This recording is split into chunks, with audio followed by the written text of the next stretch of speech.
Y'a quelqu'un? Oui. Salut Giovanni. T'es déjà rentré? Ouais, je suis rentré parce que... je t'expliquerai ça plus tard. Tu sais où est ma femme? Je suis rentré à la maison. Tout est ouvert. Y'a personne. Ma femme, tu sais où est ma femme? Elle était ici tout à l'heure, elle est partie avec Antonia. Où ça? Pourquoi faire? C'est une affaire de femme. Quoi?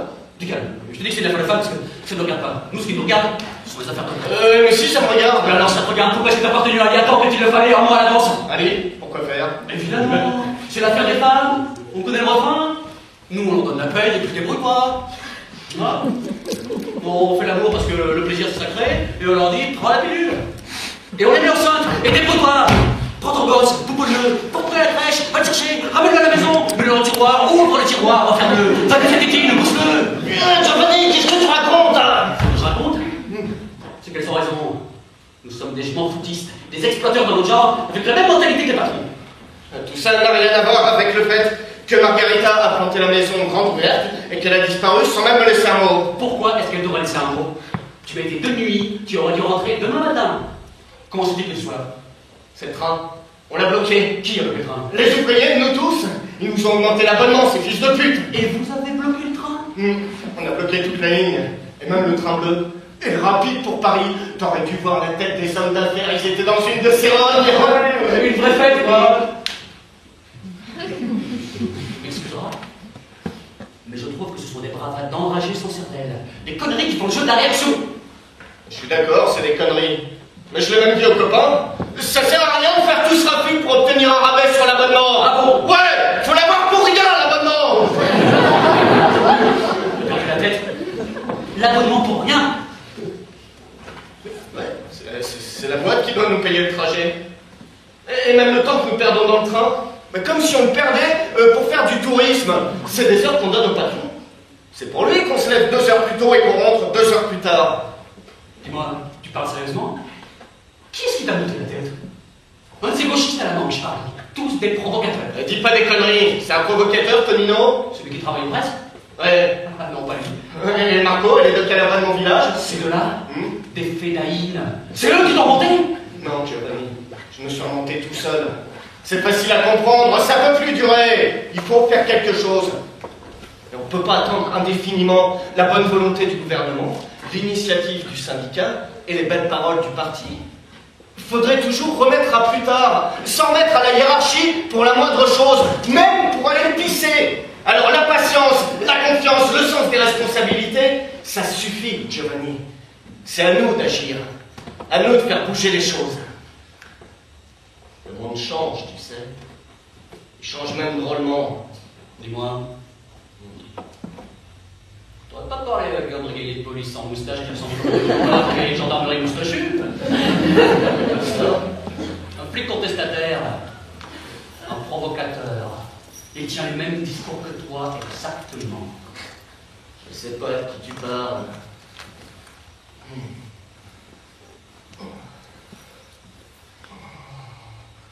Pas mauvaise pâté. Qu'est-ce que c'est? T'as mangé ça? Excuse-moi, j'avais faim. Sans citron? Oh merde. Je sais pas.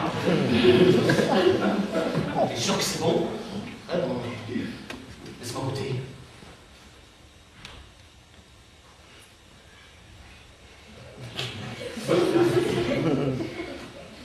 Très bon. Meilleur en tout cas que le concentré de verre de terre pour la pêche au bourgeon. Qu'est-ce que c'est? Du pâté pour chien riche. Du pâté pour chien! T'es fou! Non, je suis un excentrique, un gourmet. Goûte-moi ça. Ça! Oh, attention, ça brûle. Tu me diras si c'est assez salé. C'est bon, qu'est-ce que c'est? Une de mes spécialités.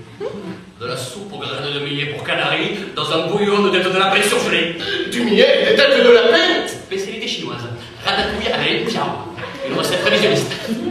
Le millet est pas assez cuit. C'est du millet pilaf qui croque sous la dent. Du millet sous la dent et des têtes de lapin à l'œil. C'est comme ça que la contre-révolution culturelle a commencé en Chine.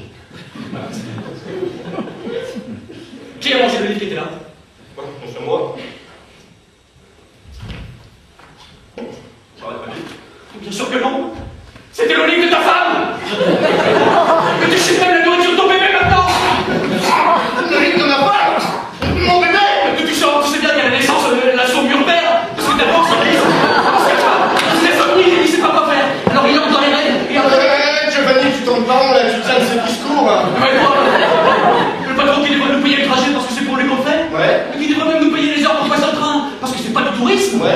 si tu vas par là, il devra aussi oublier les heures de sommeil. Parce que c'est pour lui qu'on se repose. Il est parfait au travail. Oublier le cinéma et la télévision, parce que ça nous fait passer les nerfs de l'autre par la chaîne. Mais il verse quelque chose à notre femme quand on fait l'amour. Lorsqu'on fait l'amour, ça régénère. Et après, on a un meilleur rendement. Ouais, t'as raison. Nos femmes, c'est comme si elles servaient le patron à l'œil. C'est vrai qu'on déverse toute la rogne dans laquelle on se voit à l'usine. Tout ce machin là, comment on dit là? L'aliénation par le travail. Ouais, l'aliénation par le travail. Hein, nous rentrons chez nous pour nous coucher et nous cacher comme des bêtes dans leur tanière, pour lécher nos blessures l'un à l'autre, mari et femme. Et le misère. La misère. Le tristesse. La tristesse. Et le vide de cette vie de merde qu'on nous fait mener. Oh, faut tout de même pas exagérer, une vie de merde. Et on vit moins mal qu'avant. On a tous une maison. Enfin, presque tous. Même si elle est moche. Il y en a qui ont une voiture, un frigidaire, la télévision. Je m'en fous du frigo, de la bagnole ou de la télé. Si la vie que je mène, mon d'un chien me dégoûte. Un vrai travail de singe dressé. Vite, une soudure. Pop, un coup de vilebrequin. Une pièce de fini. Vite, une autre. Une soudure. Pop, un coup de vilebrequin. Une pièce de fini. Vite, une autre. Une soudure. Pop, un coup de vilebrequin. Une pièce de fini. Vite, une autre. Une soudure. Pop, un coup de vilebrequin. Une pièce de fini. Vite, une autre. Accélère la cadence. Une soudure. Pop, un coup de vilebrequin. Une pièce de fini. Vite, une autre. Une soudure. Pop, un coup de vilebrequin. Une pièce de fini. Vite, une autre. Une soudure. Pop, un coup de vilebrequin. Une pièce de fini. Putain, regarde! Qu'est-ce que tu me fais faire? Tu vas me rendre complètement idiot? Moi? Non, c'est le patron qui te rend idiot. Il t'abrutit de toutes les façons. À la télé, avec des histoires de fesses impossibles. Des culs qui se promènent partout. Des femmes, l'air de panthère en chaleur, qui parlent en remuant les lèvres et la langue, comme si elles léchaient une glace.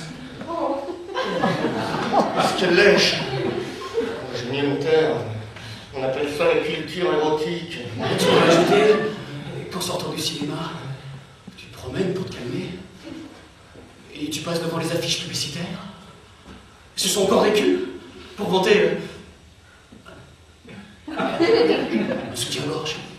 Des culs et des nichons pour un stylo bille. Petit prise de la crème de gruyère. T'as ta femme à côté de toi, bras dessus, bras dessous, tu la regardes. Elle a pas les cheveux là avec le shampoing à chose qui les rend souples et vaporeux. Elle met pas de lac, lumière de cristal. Elle se parfume pas avec un amour fou. Elle n'a pas de collier qui teinte ni de robe transparente comme des ailes de chat.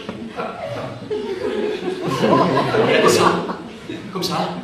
Ils sont ronds, mais ils dansent pas. Et son derrière, mais c'est jamais qu'un derrière, ça. C'est pas un cul. Elle a les yeux gonflés, la pauvre, les mains gercées. Et tu la regardes bien. Et t'as envie de l'acheter dans le premier canal venu. C'est ce qui m'arrive quelquefois quand je fais l'amour avec ma femme. C'est pas avec elle que je fais l'amour. C'est avec le dentifrice à rayures rouges. La bière blonde. Avec la viande en boîte. Pulpeuse et tout en muscle. T'as raison! Quelle saloperie! C'est les patrons qui ont fait ça! Ils ont tous salopé! L'eau, l'air, les fleuves, la mer. La mer est un égout! Des rapports avec les autres, l'amour, ce qu'on mange, c'est de la merde! Tout, non! La soupe au milieu, c'est pas mauvais! Tout devient dégueulasse! Les usines qui ferment une après l'autre, licenciement, chômage technique. T'as vu? Même en Allemagne, chez Volkswagen. Et la faillite de la banque où Pape avait planqué ses milliards. Bien fait pour lui, c'est épouvantail en blanc qui se promène dans les rêves en disant faites-vous engrosser, faites-vous engrosser. Je parle pas de lui, je parle de ta femme. Qu'est-ce qu'elle a à voir avec le pape? Ne fais pas semblant de ne rien savoir. Je sais rien du tout. Qu'est-ce qui se passe entre ma femme et le pape? Tu vois? Si tu veux faire l'amour avec le dentifrice à rayures, avec la viande en boîte, tu fais attention aux rêves de ta femme. Quand le sapin, tu double en vêtu, commence vitalement. Rêve du Christ, une vérité. Et vous le dit, la piloule, j'ai la bénédiction de Notre Seigneur, ne prenez pas la pilule de Jésus-Christ. De fait, Margarita ne prend pas la pilule. T'es au courant qui te l'a dit? Personne. Elle n'a pas besoin de la prendre, elle peut pas avoir d'enfant, elle a une malformation, je sais pas quoi. C'est toi qui as une malformation à la cervelle. Ta femme peut avoir des enfants, et comment? La preuve, elle en a un. Un enfant? En ce moment, il est peut-être déjà né. À 5 mois, c'est un prématuré. Mais c'est pas des conneries, 5 mois, ça se voyait même pas. Elle s'est maillotée. Antonia l'a obligée à se démailloter, et pouf, la voilà avec un ventre de 9 mois, elle met 11. Tu te fous de moi? Mais absolument pas, c'est tellement vrai que ma femme est partie l'accompagner à l'hôpital en ambulance. Pour un peu, elle a couché ici. Elle a couché ici? Oui, elle était en train de perdre des os. C'est moi qui ai dû les ramasser. T'as ramassé les os? Ah, mais c'était pas directement de l'eau, la semure plutôt. La quelques comme ça que t'as mangé. T'as fini de te payer ma tête, dis-moi où est ma femme? Et je te l'ai dit, à l'hôpital. Quel hôpital? J'en sais rien. Si t'avais obtenu un lit à temps, on le saurait. Et peut-être on était en train de les faire tous. Et bébé va être en voiture. Le pauvre petit, au milieu des eaux vives. Avec ta manie de toujours prendre à la balle et de rigoler même des choses sérieuses, dis-moi où est ma femme ou je te fous mon poing sur la gueule? Calme, j'y pense. Les autres engueulés au machin, comment ça s'appelle? Au centre gynécologie. Gynécologie. Gynécologie. Oui, bon, c'est là qu'il prend les graines de prématurés d'avant dans l'eau. Simplement, d'où tu sors? On voit bien que tu es complètement privé de nourriture prématurée. Comme ça. Il y a une machine, une espèce d'autopie avec une torpille bien oxygénée. Attends. Ils prennent une femme qui a un prématuré qui a pas émis 5 mois. Bonjour madame. Là. Ils prennent une autre femme qui est la deuxième mère. Bonjour madame. Allez-y. Ils font une césarienne à la première. Ça va aller madame, mettez pas. Là, ils prennent le bébé. Et fais attention. Il faut une césarienne à la deuxième. Il faut mettre le bébé. Donne le bébé. Il couche de placenta et tout. Placenta. Ça va madame? Hop. Alors tire-moi une nuit après. Bonjour madame. Hop. Ouah, un gardon.